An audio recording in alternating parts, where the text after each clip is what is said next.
ఈరోజు తెలంగాణ రాష్ట్ర auto and app ఆధారిత సంఘాల జేఏసీ ఆధ్వర్యంలో ఆటో డ్రైవర్ల రాష్ట్ర సదస్సు నిర్వహించడం జరిగింది.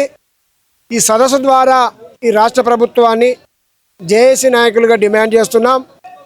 మీరు ఏదైతే ఎలక్షన్ మేనిఫెస్టోలో ఆటో కార్మికులకు 12,000 రూపాయలు ఇస్తామని, సంక్షేమ బోర్డు ఏర్పాటు చేస్తామని, ఈ చాలాలను రద్దు చేస్తామని, ఆటో నగరాలు ఏర్పాటు చేస్తామని, ఇందులో ఏ ఒక్కటి చేయకపోగా ఫ్రీ బస్సు తీసుకొచ్చి ఆటో డ్రైవర్ల జీవితాలతో చెలగాటమాడి మా కుటుంబాలను రోడ్డున పడే సందర్భంగా ఈ రాష్ట్ర ప్రభుత్వాన్ని మేము డిమాండ్ చేస్తున్నాం. 3 సంవత్సరాలు గడిచిపోయింది. మాకు తక్షణమే మీరు ఇస్తున్న 12,000 ఇవ్వండి.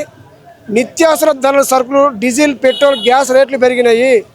గ్రేటర్ హైదరాబాద్ పరిధిలో 2 లక్షల మంది ఆటో డ్రైవర్లు ఉంటారు. ఆటో మీటర్ ఛార్జీలు పెంచాలి, సంక్షేమ బోర్డు ఏర్పాటు చేయాలి, మీరు ఇస్తున్న 12 ఇవ్వాలి. ఇవన్నిటికంటే మించి ప్రధానమైనది మీరు ఈ 2 వీలర్ కాకుండా ఈవీ వెహికల్ ఏదైతే ఎలక్ట్రానిక్ ఆటోలు తీసుకొచ్చి ఆటోలకు అనుసంధానం చేసి ఆటో డ్రైవర్లను బొందబెట్టాలని చూస్తుండ్రు ఈ రేవంత్ రెడ్డి. తక్షణమే విరమించుకోవాలి. లేని ఎడల ఈ నెల 24వ తారీఖున మేము 23 అర్ధరాత్రి నుంచి రాష్ట్ర వ్యాప్తంగా సమ్మెకు పోతున్నాం. ఆ సమ్మెలో భాగంగా మీ ప్రభుత్వం స్పందించకపోతే ఏదైతే ప్రజలకు అందుబాటులో ఉంటామని చెప్పి గతంలో కేసీఆర్ గారు ప్రజాభవన్లో ఉంటున్నాడని చెప్పి పొద్దున్న లేచి ప్రచారం చేసుకున్నటువంటి రేవంత్ రెడ్డి, నీ ప్రజాభవన్ ముట్టడిస్తాం.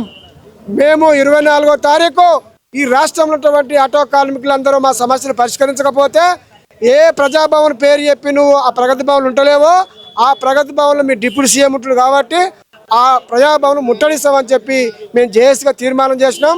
రేపు వేలాది మందితో 24 తారీఖు నాడు ముట్టడిస్తాం. మేము సీఎం ఆఫీసే అనుకున్నాం కానీ ఆయన 19వ తారీఖు అమెరికా పోతున్నాడు కాబట్టి దాన్ని డిప్యూటీ సీఎం ఆఫీస్కు మేము మార్చడం జరిగింది. అయితే రాష్ట్ర ప్రభుత్వం వచ్చినప్పటి నుంచి ఇబ్బందులే ఉన్నాయి మీకు. ఆటో డ్రైవర్లకు అయితే స్టార్టింగ్ నుంచే ఇబ్బందులు ఉన్నాయి. ఫ్రీ బస్సులు అన్నారు, అవన్నారు, డిస్టిక్ ఆటోలు రావనియని అన్నారు, అదన్నాడు, ఇదన్నాడు. మొత్తం మీకు నష్టమే ఉంది ఈ ప్రభుత్వం వచ్చినప్పటి. ఈ ప్రభుత్వం ఏమంటారు కదా, వెనకట మన కుర్రాయితో నెత్తుకోకున్నట్టు అయిపోయింది. మా ఆటో డ్రైవర్లు ఆయన లేనిపోయిన ఆశలు చెప్పిండు, మా వాళ్ళకి గుద్దిరు. వచ్చిన కాంచెలు మొత్తం ఆటో డ్రైవర్ల మీదనే పడ్డాడు. ఆటో డ్రైవర్లు పగబట్టిండు. ఆయన దృష్టిలో ఏమనుకుంటున్నా అంటే వీళ్ళకి ఏం చేసినా ఇక కాదు, 3 ఏళ్ళు గడిపిండు. లాస్ట్ మూమెంట్ ఏదో ఒకటి చెప్పి మళ్ళీ ఎలక్షన్కి వద్దాం అనుకుంటున్నాడు. పొద్దున్న లేస్తే కొన్నాళ్ళు డీజిల్ బండ్లు గేటర్ అవతలు పోవాలి అన్నాడు, అది అందులో ఒక లొల్లి పెట్టిండు. ఇప్పుడేమో ఆర్టీసీకి అనుసంధానం అంటుడు, ఫ్రీ బస్ అన్నాడు. రకరకాలు ఏ స్కీమ్ అయినా ఉన్న స్కీమ్ తీసేసిండు. మాకు ప్రమాదంలో చనిపోతే 5 లక్షల ప్రమాద బీమా వచ్చేది, అది కూడా తీసేసిండు. అంత దుర్మార్గంగా ఉన్నది ఈ రాష్ట్ర ప్రభుత్వం, ఈ కాంగ్రెస్ ప్రభుత్వం అని చెప్పి మేము అందుకే ఇక మేము మా చేతిలో ఉన్న ఆయుధం సమ్మె కాబట్టి సమ్మెకు పోతున్నాం.